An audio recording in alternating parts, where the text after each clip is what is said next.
Tá, e será que o japonês na prática é igual ao japonês que você tá aprendendo aí estudando?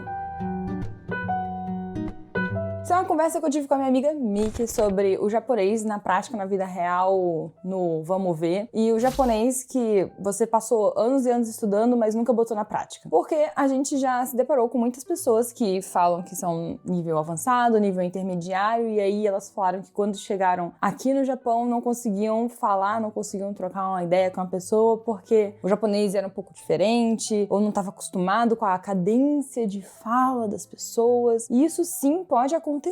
Mas eu tô aqui pra te explicar por que isso acontece e como você pode fazer para melhorar e se acostumar com o japonês de verdade, né, digamos assim, se você tá se planejando se mudar pro Japão. E você já sabe japonês, ou já tá aprendendo japonês, tá naquela fase de aprendizado. Então vamos lá. Quais são as principais diferenças que você vai perceber com o japonês falado, tipo, na hora do vamos ver, e o japonês que você tá aprendendo aí no seu curso, no seu livro, enfim, com o seu professor. Dependendo do professor que você tem, se for um professor principalmente que já morou no Japão, talvez você já esteja sabendo de certas coisas e você já esteja mais ligado nisso, mas se for um professor que provavelmente nunca morou no Japão, mas também não desmereço os professores que nunca moraram no Japão, eles não são obrigados. Os professores que já moraram no Japão, já tiveram essa vivência, eles têm uma diferença no olhar na hora de ensinar que faz a diferença quando você, principalmente a sua ideia é vir morar no Japão. Por exemplo, as diferenças de formalidade. As pessoas, elas vão ter diferenças de formalidade entre elas na hora de falar. Então, provavelmente, o seu chefe vai falar diferente com você, as pessoas vão falar diferente com você dependendo da sua idade, do seu status, do seu trabalho, do seu nível social, se você é um cliente, se você não é, se você é um amigo, se você não é, se você vai encontrar uma pessoa no bar. Então, as diferenças de formalidade na hora da fala, é bom que você saiba que existem essas diferenças de formalidade, porque a gente não tem isso no português, no inglês, no espanhol, a gente não tem essas diferenças de formalidade. Mas é basicamente como se no português a gente ainda usasse aquele vós me ser e coisas nesse sentido. E aí quando a gente tá falando com alguém superior ou alguém mais velho e falasse VC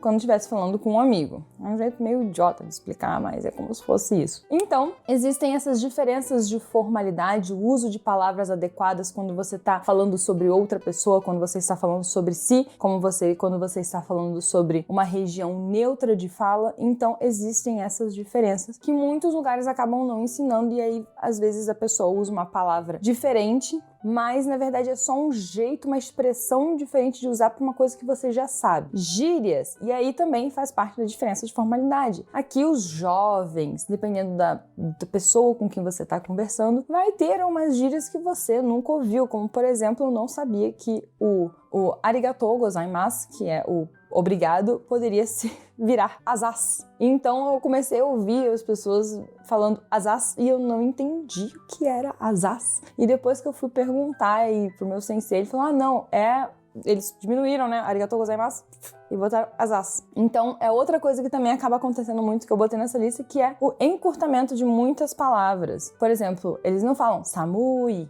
atsui, isso é samu, atsu. E você pode achar que eles estão falando uma outra palavra diferente, nova, mas na verdade é samui, que é frio, atsui, que é quente. Eles falam samu, atsu. E eu também não sabia que você poderia falar assim. Então eles acabam encurtando algumas palavras, e algumas acabam virando gírias, ou por exemplo, o arigato também pode virar sankyu, que é thank you, que na verdade é san, e kyu, que é 9, então fica tipo sankyu, sankyu. E eles até escrevem às vezes 39 pra falar thank you, que é thank you. Então, existem várias palavras que você acaba não entrando no seu vocabulário por conta que não faz parte do livro, né? Ninguém vai ensinar esse tipo de coisa em livros didáticos, aulas, kumon, enfim, curso de japonês, eles não vão te ensinar isso e são coisas que você provavelmente só vai pegar no dia a dia morando aqui. Mas se você pesquisar, você acaba encontrando gírias, acaba encontrando, né, como é que faz esse encurtamento, você acaba até encontrando alguns vídeos de pessoas que explicam esse tipo de coisa. Então, seria muito legal se sua ideia é vir morar no Japão e você já tem um japonês, né, bom, é você pesquisar como é que funcionam agora essas gírias, esse encurtamento de palavra, como que falam as pessoas do dia a dia. E outra coisa, dependendo da região onde você vai morar, tem dialetos diferentes. O japonês que a maioria das escolas, a maioria dos livros ensina é o de Tóquio. Então, aqueles yo, né, no final, que as pessoas, a maioria, usam, isso é muito comum na região de Tóquio. Porém, em Osaka, Okinawa, Kyoto, Hiroshima, já eles vão usar outras terminações, outras partículas no final, outras, né, vogais, outros canais no final que vão soar diferente, mas que vão significar a mesma coisa do yo, né, que a gente utiliza em Tóquio, no japonês, que é mais aprendido nos cursos, nos livros e no material didático mais comum. Se você, por exemplo,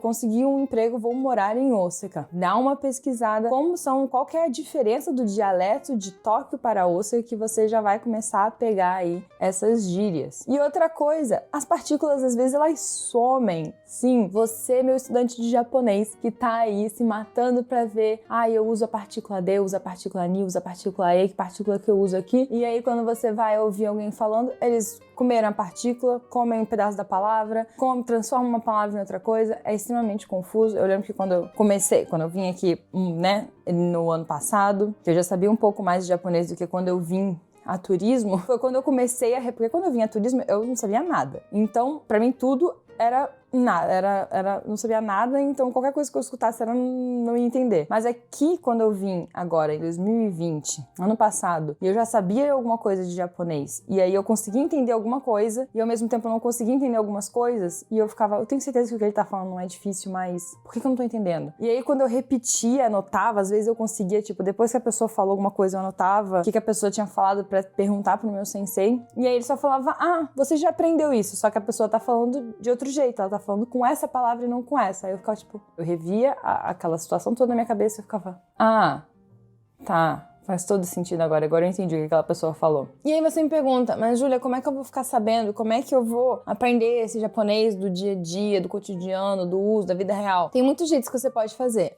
Ver doramas em japonês. Sim, eles ajudam. Apesar deles terem uma fala um pouco exagerada, você vai conseguir pegar algumas gírias, algumas coisas. Ver reality shows, um deles que me recomendam muito, mas eu não sou muito de ver reality show, então eu nunca vi. Mas um muito bem recomendado é, por exemplo, o Terrace House, que são pessoas de verdade, um japonês de verdade. Outra é procurar documentários, canais do YouTube de pessoas que falam em japonês, canais de pessoas japonesas. Eu já postei vários vídeos no nosso Discord de pessoas falando em japonês com legenda em inglês, para quem quiser praticar esse ouvido aí do japonês cotidiano. Então, sair um pouco desses áudios didáticos, né? O áudio do Minano, o áudio do Kumon, eu sei que eles são muito bons para praticar o ouvido, mas se você já tá um pouco mais avançado no japonês, eu recomendo que você pesquise, né, essas falas que são no japonês que as pessoas usam mesmo no dia a dia. Então, pesquisar vídeos, podcast. Eu já tenho um vídeo indicando podcasts de japonês aqui. Tem vários que são mais uma conversa entre duas pessoas, que é exatamente como as pessoas falam aqui. Recomendo demais vocês verem esse vídeo. Eu vou deixar a playlist de japonês linkada aqui nos cards, onde você vai encontrar todos os vídeos de todas as dicas que eu já dei. E é isso. Eu espero que vocês tenham gostado desse vídeo. Se vocês tiverem mais alguma dica relacionada ao japonês do dia a dia, o japonês na prática, na vida real, que você botou em prática, alguma dica boa, pode deixar aqui nos comentários. Sugestões são sempre bem-vindas, sejam legais nos comentários, curtam, compartilhem esse vídeo para que possa chegar em outras pessoas possam conhecer o canal. Fiquem bem, fiquem seguros, bebam água,